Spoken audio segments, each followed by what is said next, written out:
Bem-vindo e bem-vinda a mais uma aula sobre Revit.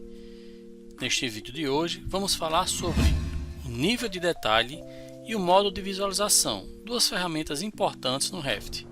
Esta videoaula foi feita pelo professor Ricardo Souza Marques. Bom, o que são esses modos? O que são esses níveis?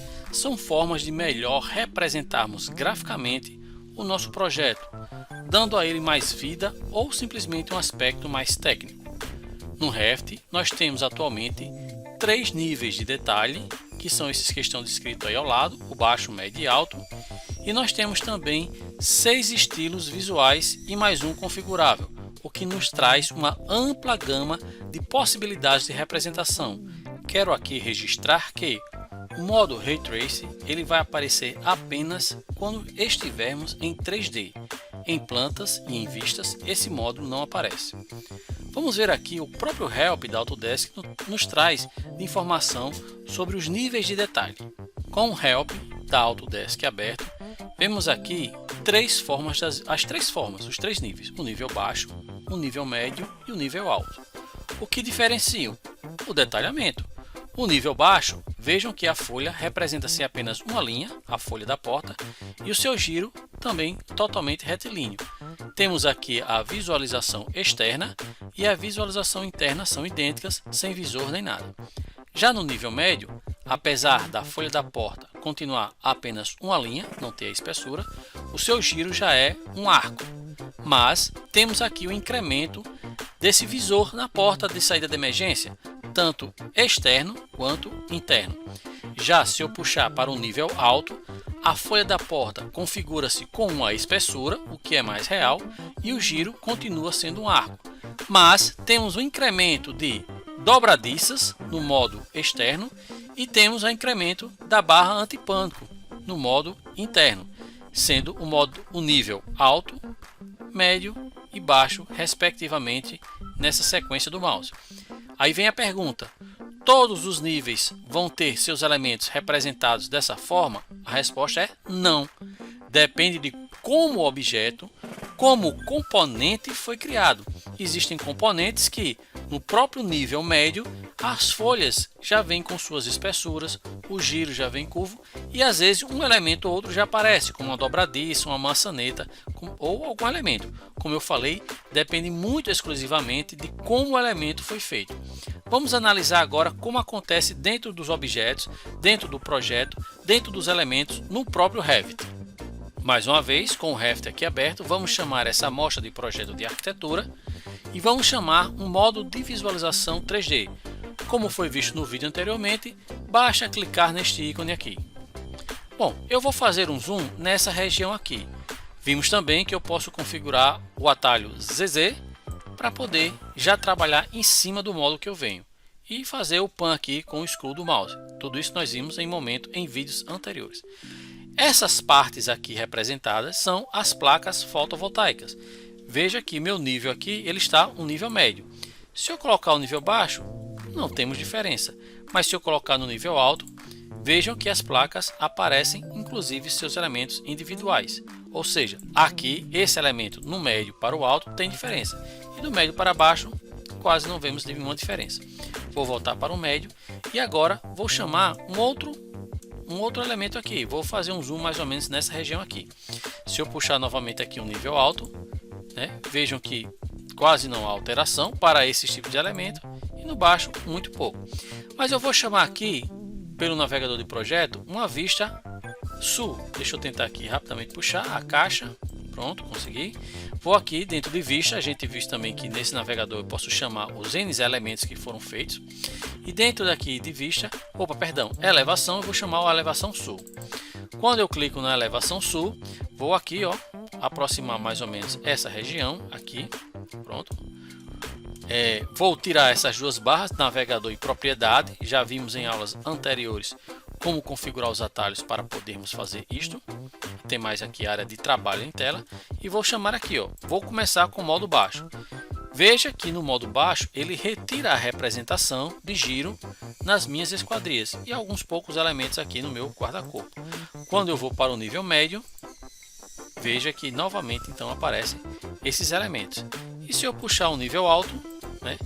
Nas janelas quase não temos nenhuma representação, mas vimos que nas placas fotovoltaicas, né, aqui nas placas, vemos que há uma percepção. Vou aqui voltar agora para o nível médio. Vejam que somem as placas individuais. E se eu botar um nível baixo, pouquíssimo elemento, né, pouquíssima diferença. Então vamos deixar aqui em nível médio. Esses são os modos: o médio, o baixo, o médio e o alto. E se eu começar a trabalhar aqui meus elementos de visualização, né, os níveis. Vamos começar aqui pelo mais simples de todo, que é a estrutura de arame. O estrutura de arame, ele serve o quê? Bom, talvez para achar o que está lá por trás, alguma coisa, mas em termos de representação gráfica é muito confuso.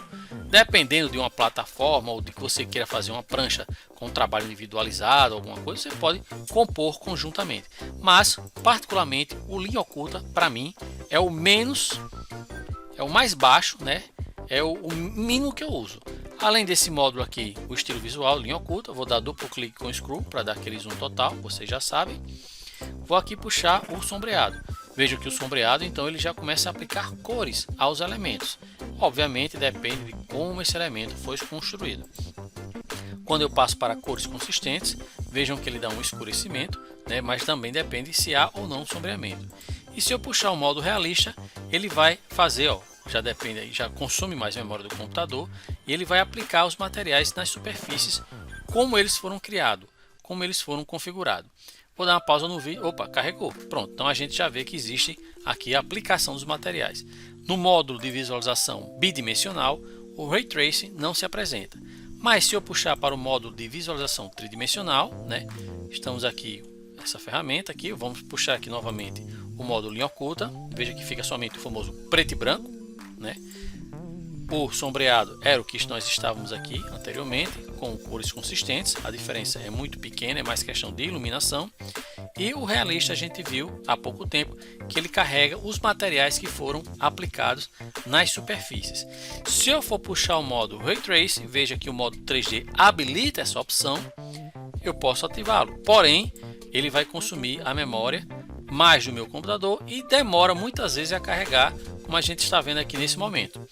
Obviamente, cada pan que eu der, cada movimentação, cada orbital, ele vai ter que recalcular novamente. Isso vai demandar mais tempo ainda do meu computador, mais tempo de trabalho e, para mim, perder tempo em desenvolver o que deve ser desenvolvido na disciplina e no trabalho de vocês. Vejam que agora que realmente ele está carregando. Pronto, carregou. Particularmente não habilito, não trabalho com o modo Ray Tracing. Se eu quiser renderizar a imagem, aí é outra situação. Ricardo, você trabalha com qual modo? Eu particularmente, quando estou trabalhando em 3D, trabalho com o modo sombreado e o nível baixo ou no máximo o nível médio.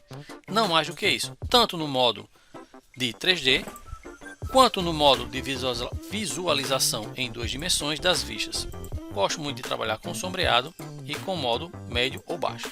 A diferença fica aqui a cargo da opção de exibição de gráficos. É aquele modo configurável em que nós podemos trabalhar cada elemento separadamente. As sombras, as linhas de esboço. Eu não vou entrar em detalhe neste vídeo para que ele não se prolongue, mas deixarei um link para que possam assistir outro vídeo feito por outros amigos, ou simplesmente desenvolverei um vídeo somente sobre esses módulos que são configuráveis futuramente.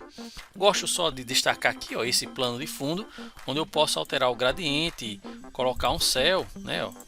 Ele vai colocar um céu dele, ou uma imagem, você pode carregar uma imagem, ou nesse gradiente, se eu quiser, eu posso também alterar as cores, para que fique algo que eu ache mais interessante, ou ele fique um ponto, né, um ponto visual que mais me agrade.